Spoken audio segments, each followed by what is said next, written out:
a few others. We'll have a few others trickling in as we get started. So first, we want to give you a warm welcome.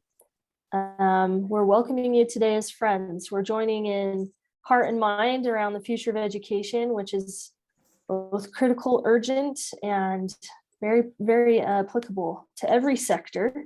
So I'm excited to see where you all are joining from.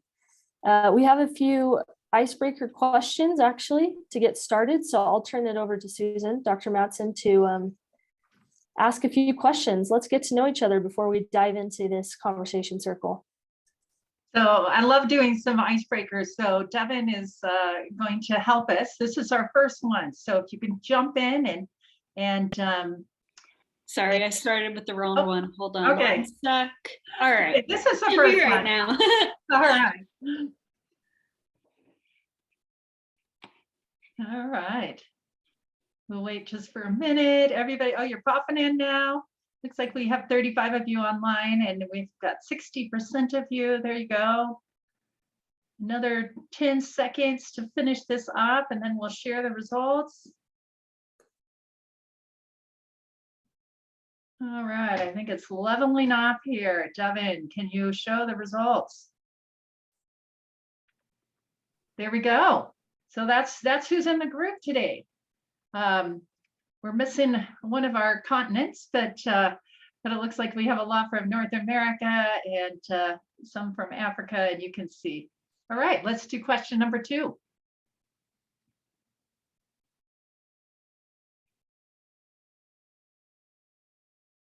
Where do you currently reside?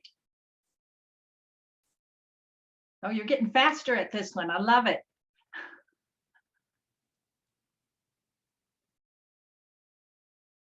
It looks like North America has the most, about 60%. So far, we'll share it in just a second.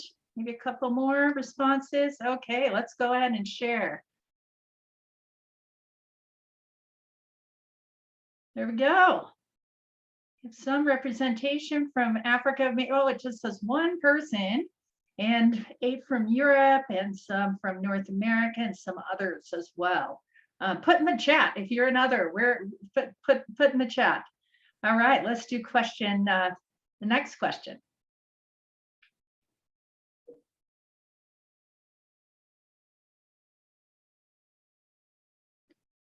Age. We wanted to just see who's joining us today. What age group are you in?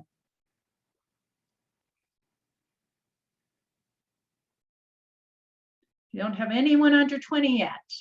So, but a mix. Okay.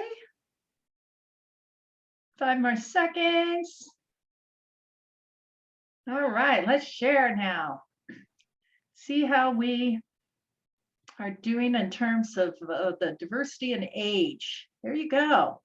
17 over 60 or over, and then a mix of others, but no one under 20. So we've got a couple more questions. Let's move to the next one. This is, how would you best describe your disposition? Well,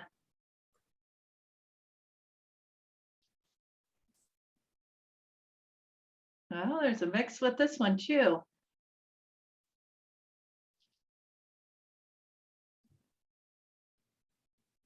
All right. Maybe 5 more seconds. There's a good mix. All right. Let's share the results on this one.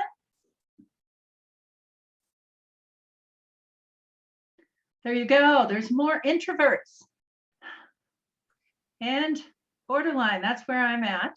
And a good number of 8 people extroverts. 2 more questions. Let's go to the next one. Which most closely fits your educational background? Now, this is not surprising me since one of our choices was education.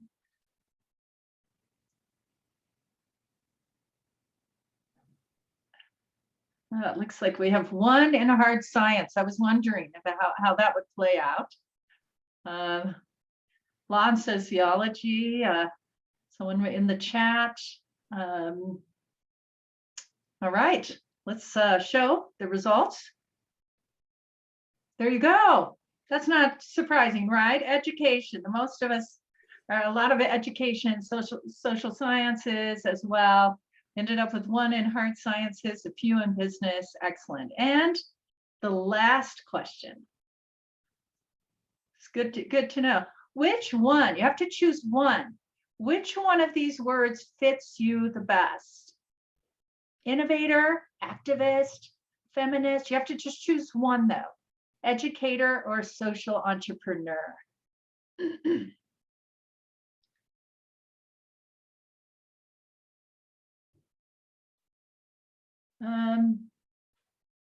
They're saying it's not the poll. I'm seeing the poll. Oh, Hold on, let me stop and relaunch.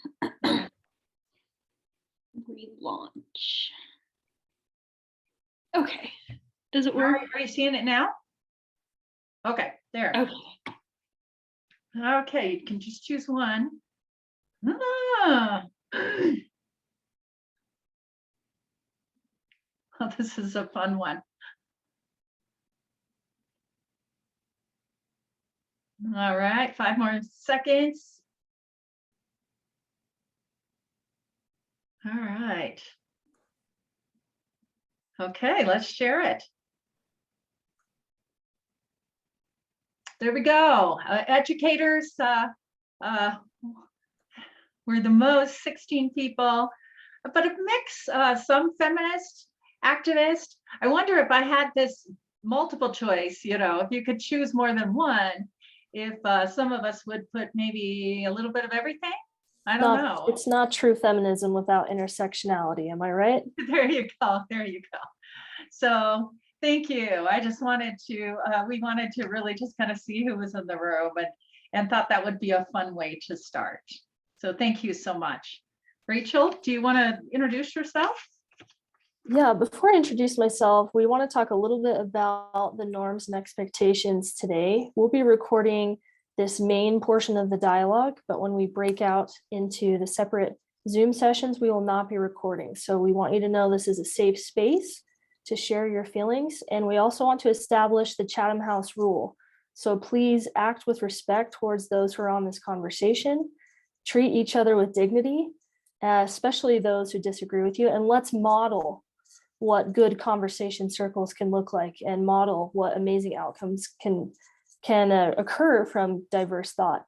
So with those expectations in place, let me give you a little bit of a vision for where we're headed today. We're going to introduce ourselves, and then we'll have 2 breakout sessions, lots of opportunities to chat before coming back together and sharing some final thoughts. So don't worry, even though we're doing the majority of the talking now, you'll be doing the majority of the talking later. And we're very grateful that you're here, and we're very grateful you're bringing your expertise and your experiences. So with that being said, allow me to introduce myself by first sharing a little bit of an educational moment, if you will. I don't know how many of you are interested in etymology, but for a long time, it's been a personal passion of mine. And I wanted to tell you a little bit about the word education, tell you a little story about the word education as a way to introduce myself.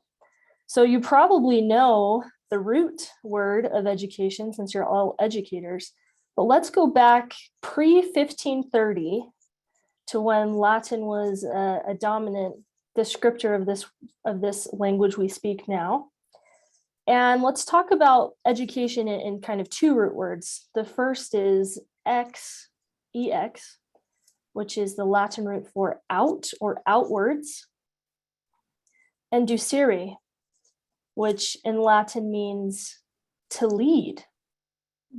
The first known definition of ex ducere, which became educere, literally means to bring out or to lead forth.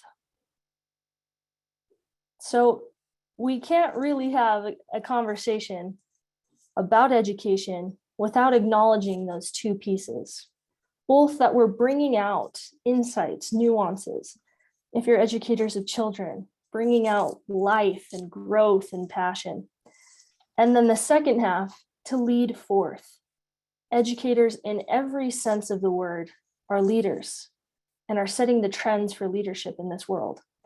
So with that little etymology in place, I'm Rachel Miner, the Executive Director of Bellwether International, and we lead in education by responding to pre- and post-genocide communities where freedom of religion or belief has been violated. So our education is very much a holistic approach. Sometimes it happens in classrooms. Most of the times, the education interventions that we implement are happening in IDP camps with refugees, or in trauma centers with women, or in government rooms with diplomats educating about the importance of human rights. So I'm very passionate about education. I was raised in a home with a PhD mother and a master's degree father. And so education is something we do at my house, as I like to say. And so I'm very grateful to be here, mostly humbled to be with all of you. I know there's a lot more I'll learn from you than I could ever share. So grateful to be here and grateful to talk a little bit more about the interdisciplinary approach to education as it concerns leadership. Thank you so much, Rachel. I did not know that about the word education and educator. So that was wonderful. I'm glad you shared that. And I'm Susan Manson. I'm a professor of leadership at the Huntsman School of Business, actually at Utah State University in Utah in the US. And so I followed educational trends for a couple, well, probably 3 decades now. And I started out many years ago, right out of college as a junior high teacher. So I love that. I taught speech and debate and loved that. And then had children shifted to, now I'm a college professor. Even though I'm in business schools, all of my educational degrees are out of education colleges. So education is dear to my heart. And I do a lot of education in my own home state, trying to get women to get their bachelor's and master's degrees, but also publish globally. I've worked on educational issues in some Middle Eastern countries as well. And I'm really a women's leadership scholar, but have done really work on that link between, just like Rachel said, there is a connection, a deep connection between education and actually confidence and using your voice and leadership skills in all settings. And I'm passionate about access and opportunity. So I've published many articles and reports on the benefits and value of higher education specifically, and stay abreast of global work around education and leadership for girls and women, including a dear friend of mine is Professor Valerie Hudson. I'm not sure if you know of her work on the treatment of and opportunities that girls and women have, and the connection to the security of nations with her Women's Stats project. So, and I have a website that we use for Utah, but I have Beyond Utah, so we keep reports from other countries and networks and keep in the mix with that. So that's a little bit of my background. As Rachel said, we wanted to do some things up front, but we want to leave some great space for you to actually have some conversations. So I'm going to share a screen, a slide real quick. While she's doing that, let me just paint a picture of what we're hoping to accomplish. So you're about to enter a breakout room with, let's see, there's 60 people. So between 8 to 10 people that you've never met. And there's a few options when you enter this space. The first is blank stares and silence. Let's just establish that we're not going to take that approach in our conversation today. The second approach is to think thoughtfully for a few moments and then give everyone an opportunity to share a thought or insight. And once each person has had a chance to share, then we'll circle back around to those who may be more willing to share more information. Most importantly, what I want to paint a picture of is that we won't just be speaking today. We won't just be chatting. We're trying to instill and give you an experience that drives you to act, drives you to change. So as you're talking and thinking about the different concepts we present, I want to encourage you to think about the action or the commitment that will come as a result of our conversation. So this is our first question. Oh, I was just going to jump in. I did want to kind of finish that overview. And so the first breakout session will be 20 minutes. And that one will really focus on what are the key issues. So we'll give you more information. I'll put that slide back up. And then we'll debrief. And then what are some solutions? And then to exactly what Rachel said, we want to have near the end, people in the chat sharing resources and some commitments. So we're hoping that that drives. So talking about challenges, solutions, resources that are out there that I know we have a group of people that have such high expertise and so much knowledge of resources, and then some commitments at the end. So that's what we're looking for. Thank you. So I'll share that screen again so you can look at this breakout group number 1. What do you believe are the most pressing concerns about the future of education today? Very broad. And then if time, how might these issues relate to climate change, which is the theme of the conference, and gender equality? So really focusing on that.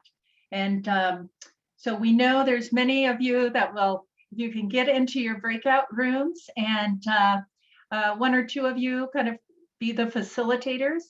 But we would love, when you get back after 20 minutes, is to have each group in the chat list maybe their top 3 concerns. So be listening in your group if you're hearing themes over and over. Again, what are the top 3 concerns that are coming out of your group? Let me provide some synonyms just to help start your thinking. Concerns, which may have a negative connotation, issues, barriers, lack of resources. So be thinking about this in a broad sense. What we're trying to do, for those of you who are curriculum writers, is establish the objective for this lesson and really center our standards around this objective. So if we can identify the core barriers and concerns and issues, then we can talk about the solutions. So we will go ahead and break out into groups. Let us know if there's any trouble. Otherwise, we will reconvene in 20 minutes. All right, opening the groups now.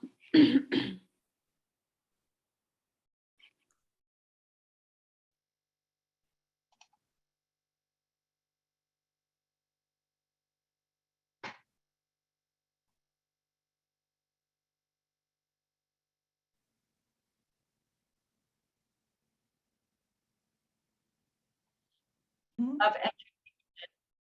So the concerns of education, and what we had 7 groups.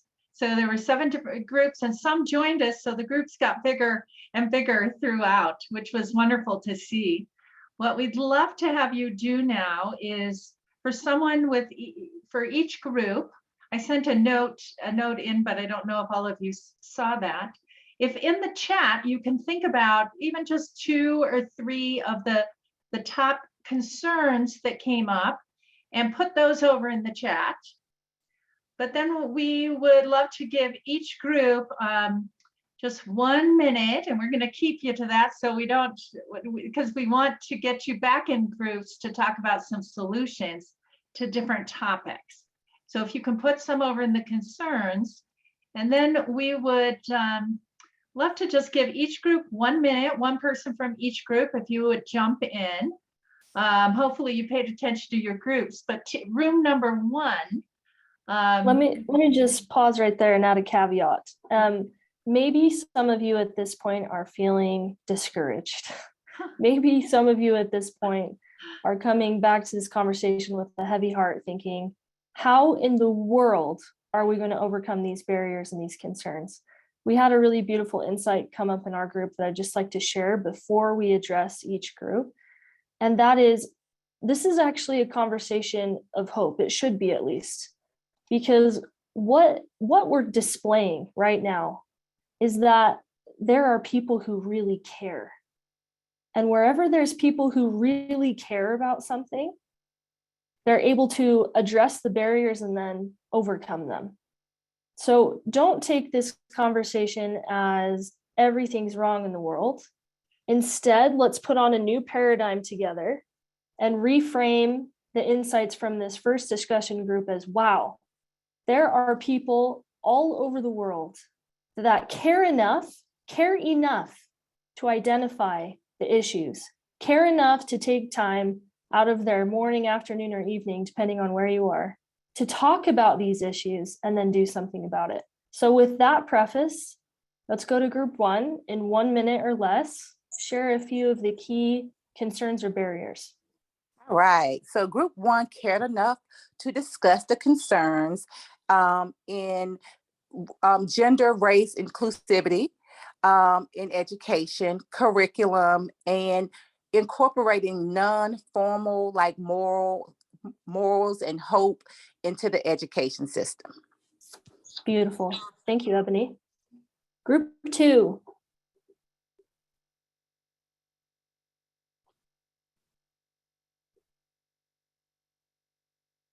Don't be shy. Am I group 2? I don't know which group my number, what my number was. Go ahead. You're in group 3, Pam. Oh, we're in 3. Okay, good. Pam, why don't you go for group 3? We're ready. Okay, so for group 3, we have a lot of issues that came up, but I'll point out the 3 key ones that were repetitive.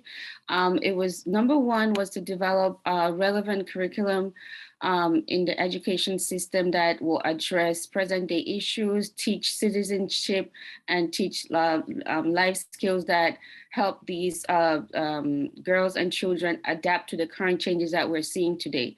Number 2 was to address social issues which are a barrier to education, and poverty and lack of resources was one big issue that affects education and actually affects girls a lot more than the boys. And also one very key one came up, access to education tools such as technology affects girls and impacts them even more than anyone else that we know. And being able to give them affordable childcare to the women and mothers will help them get educated. So I'll put that in the chat. Brilliant, thank you. You're Wonderful. welcome. Group 4. I think that's us. I think so. Anyway, so I would just say that we also mentioned about curriculum and how we need to focus on, the social aspect of behavioral changing these items in the curriculum. But we mentioned values. And so what are the values? And so it seems that in a lot of cases, the economic interests, supersede the interests of the planet, the well-being of humanity and the planet. And so that came out of a lot of our discussions. It just sort of summarizes our discussions because we were at various different levels of teaching, all the way from primary up to university. And so we seem to come across all the levels. Thank you, Judith. I have a background in economics, so I hope that doesn't put me in the hot seat. I'll make sure to address that nuance in a few moments. I taught in business school, so that's why I talked about values. No. Yeah. And I'm in a school of business, so there you go. My middle name is regression, but I'll come back to that. Group 5. No, thank you. We're group 5. We had a great discussion. I think the most important point that we made is that we're all educators. You don't have to be a teacher to be an educator. And so the discussion we had, and I can talk really fast, so I do apologize, is what is education? What and who is it for? So we kind of started by thinking about how the pandemic has exacerbated the failures of the current education systems and how it could be and is being exploited through digitalization by private providers and companies who are kind of reshaping what education looks like. But we need to make sure that we aren't leaving people behind, and we need to make sure that there is a space for the important things like creativity and life skills and advocacy and learning about global citizenship, and make sure that everybody gets their entitlements, especially those with special educational needs and from communities that often get exploited and overlooked. So I think that was us in group 5. Beautiful. I'm getting chills. I don't know if anyone else is having this experience, but seeing all of this convergence of themes is increasing my hope. So not only are we powerful leaders that are talking about the issues, but we're actually unified in what the issues are. Okay, group 6. That was my groups. They're probably waiting for me to talk, but I won't do it. Someone's gonna have to step forward.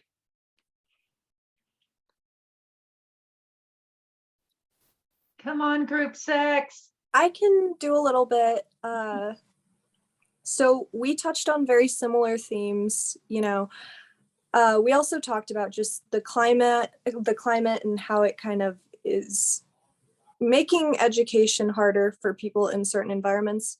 And then there was also something mentioned about how we talked a lot about teacher shortages and how I thought this was a very interesting idea about like poaching teachers from places that are already struggling in terms of education. So I don't know, I thought those were our main points, and if anyone else in group 6 wants to add anything, do feel free. But That was great, Caroline. Thanks for being a leader. Okay, I'm gonna circle back one more time to group 2, just in case. I don't want anyone to feel left out. Is there anyone from group 2 who knows they're in group 2? I think I'm in group 2. Oh, Are we Oh, group great. two? go for it, Dorothy. You go ahead and speak. That's fine. Okay, I didn't know the first time around if that was our group. I apologize.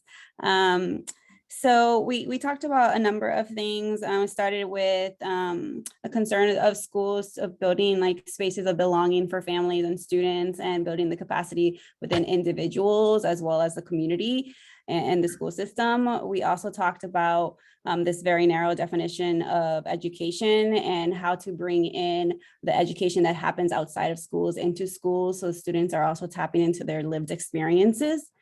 And we also discussed the questions of who will be educated and how will they be educated. So who gets to determine what is included in education. And we were somewhat potentially speaking specifically to the US in terms of curriculum that is evasive of the realities of history. And also about, well, but then we just started listing really fast because we ran out of time. So we mentioned school to prison pipeline, lack of funding, lack of access to digital technology, and some other concerns like that. So I think we had a really rich discussion.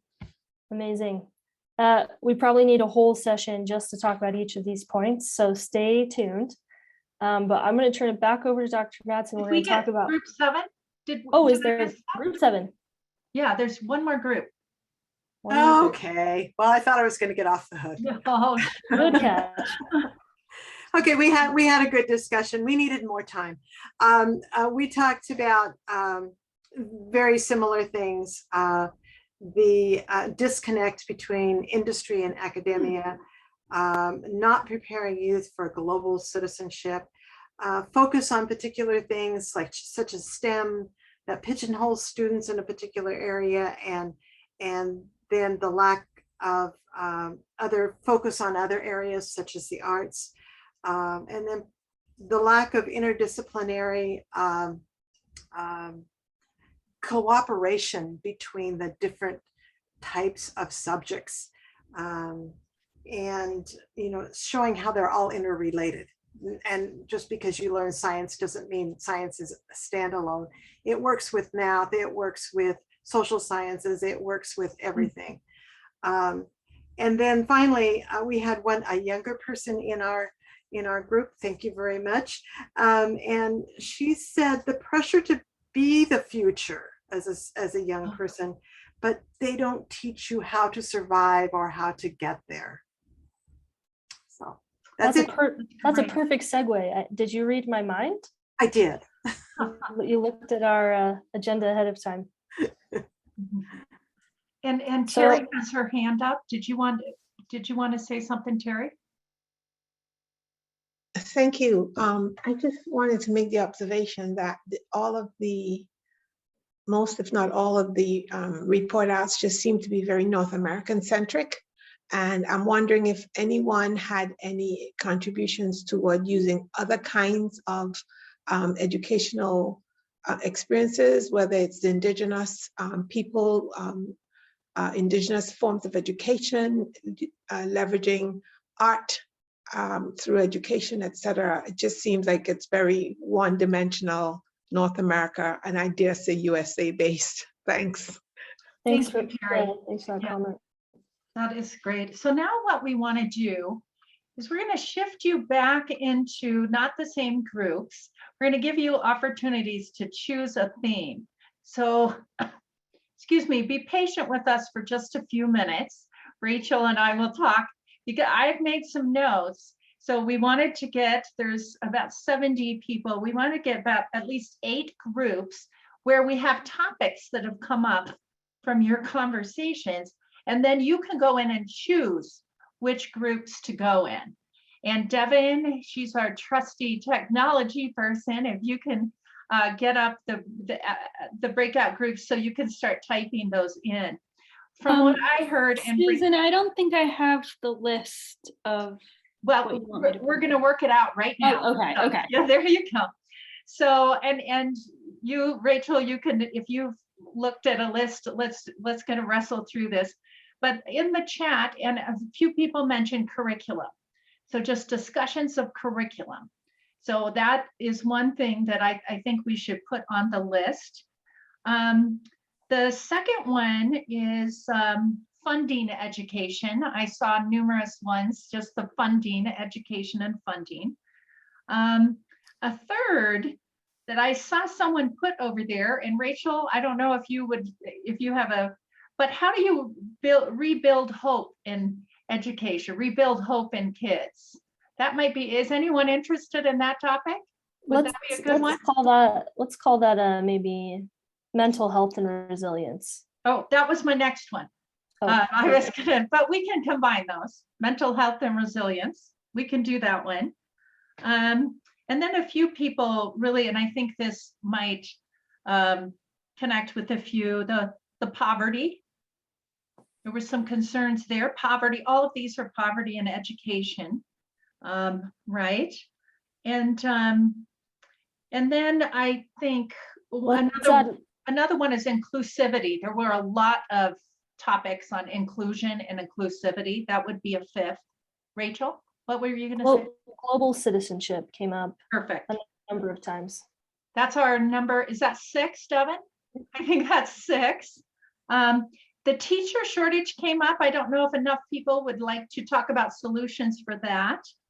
A few brought up, and since the theme is climate change, I wondered if there was a group that people might want to join on that disconnect between in climate change, or that disconnect between environment and academia.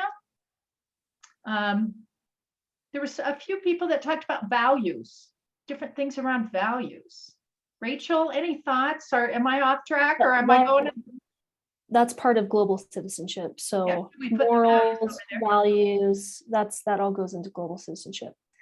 Okay, let me just circle around. We're gonna go back into our groups. Change mindset. Do we have? Can I make a suggestion as well? I think global citizenship and climate are becoming an integral part. Developing global citizenship means having a strong focus on climate change as well. Thank you. Devin, how many groups do we have? Thank you. That was a great comment. We have 9 right now. Okay, that's probably good. Can you read those one more time, Devin? And then they'll be able to see them too. Yes, so we have curriculum, funding education, mental health and resilience, poverty and education, inclusivity, global citizenship, solutions for the teacher shortage, climate change in education, and values. Great. So let me just preface this by saying, although we're giving a perception of siloed disciplines, that is not the purpose of this conversation. In fact, if you have an interest in more than one of those topics, choose a topic you don't know very much about and see what you can learn from others, and bring your perspectives about a stronger topic to that discussion. So this is intended to be interdisciplinary, and I know that's challenging given the format. So don't think that you only have to speak to that topic.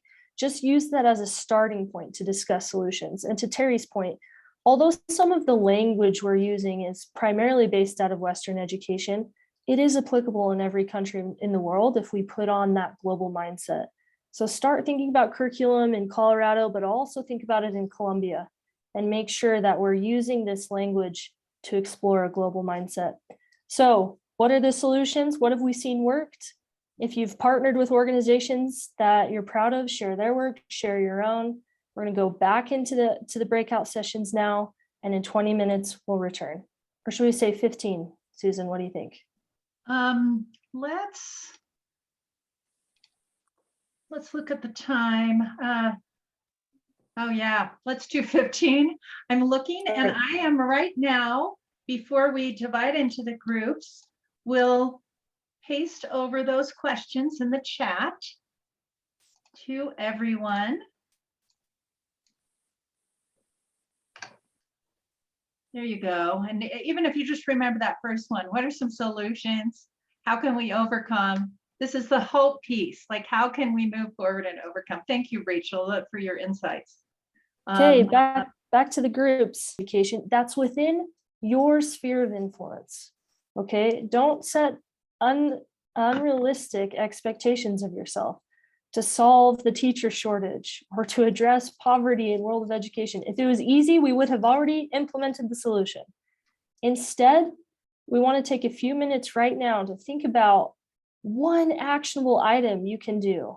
So Rachel, before we go there though, I would love, because we want to capture what they've talked about, I would love to go there next, but can somebody from each group, what were like the top solutions that you came up with? I know people are going to be interested, so we want to share the chat. So while we're thinking about what Rachel is saying, let's have somebody during that process from your group or anybody that would like to share some of the top solutions that you think for your topic, whether it's curriculum, funding education, mental health, poverty, inclusivity, global citizenship, values, and so forth. So share those in the chat and we'll capture those. So sorry, Rachel, just wanted to make sure we captured that in these great minds on this call, their ideas. We're going to open two channels. So the channel I was proposing is to think about your sphere of influence and then share that to maybe inspire others about what's possible. Or you can draw some of the bigger, broader 10,000 foot discussions about solutions, either channel for sharing some of your insights. So just take it, let's just give you just a few minutes. Let's just have time for you to share in the chat some of the things you're thinking about or journal yourself.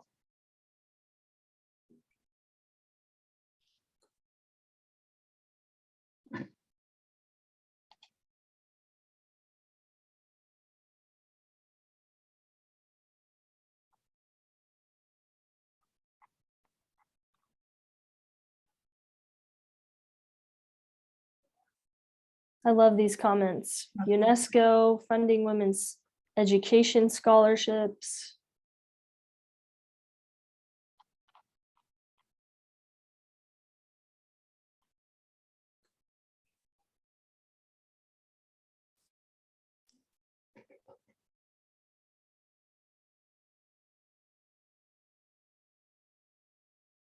In our group, we acknowledge that a lot of the language we use to describe human rights, inclusivity, future of education, the language is prohibitive. And so it's easy to criticize, maybe this is the wrong word or that. It's also difficult to just live in the tension of the history of our countries, of the identities that we bring into this space.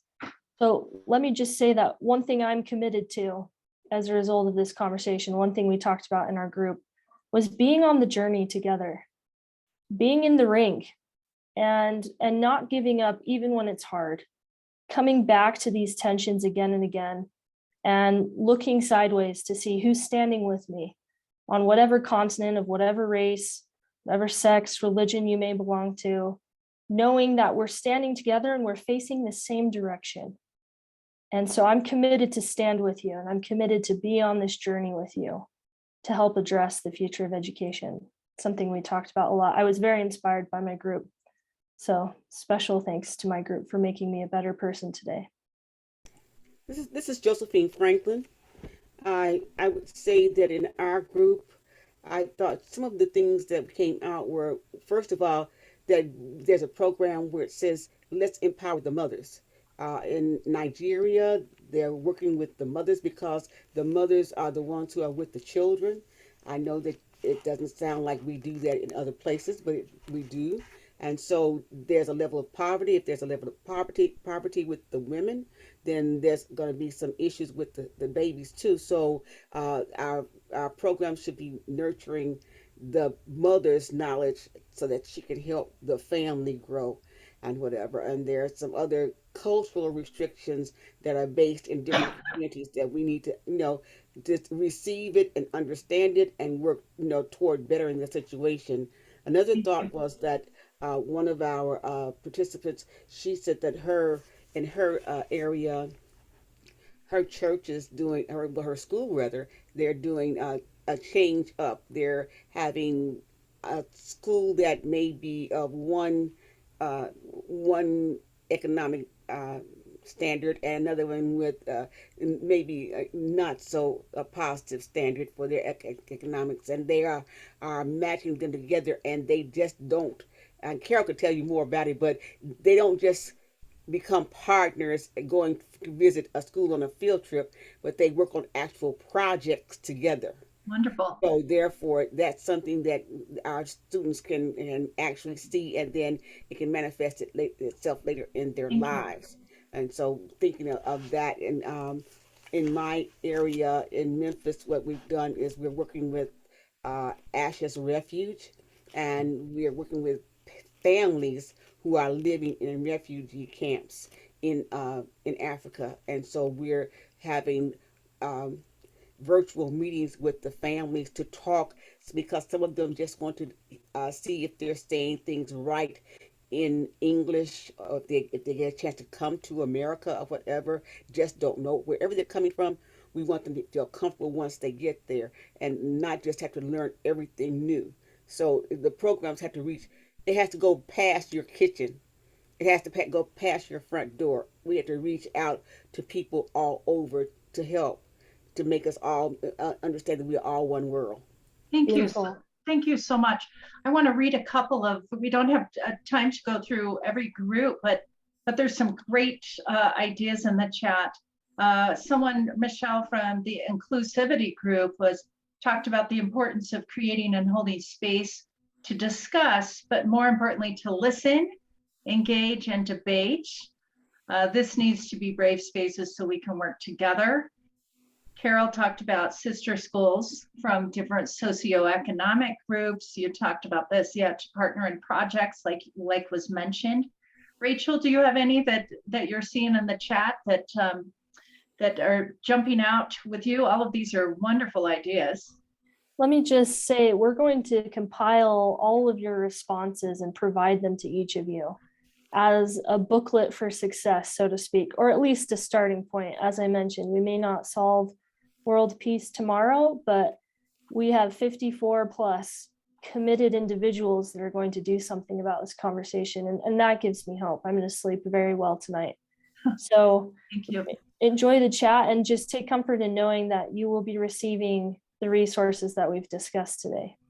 And in our last couple of minutes, just while we're finishing up, just can everybody, if you have a really great resource that you have found, or an organization that you have found, can you put that name or that link in the chat, and we'll grab that as well and include that. There's so many resources and ideas here, but if you have some very specific ones, in fact, I'll put my own on my Utah website, my own link to a page on research beyond Utah in there if you're interested in research and reports around childcare and education and child marriage and all kinds of things like that. We have links. So if anyone else has resources, I'm seeing a few, please put those in and we'll compile those as well.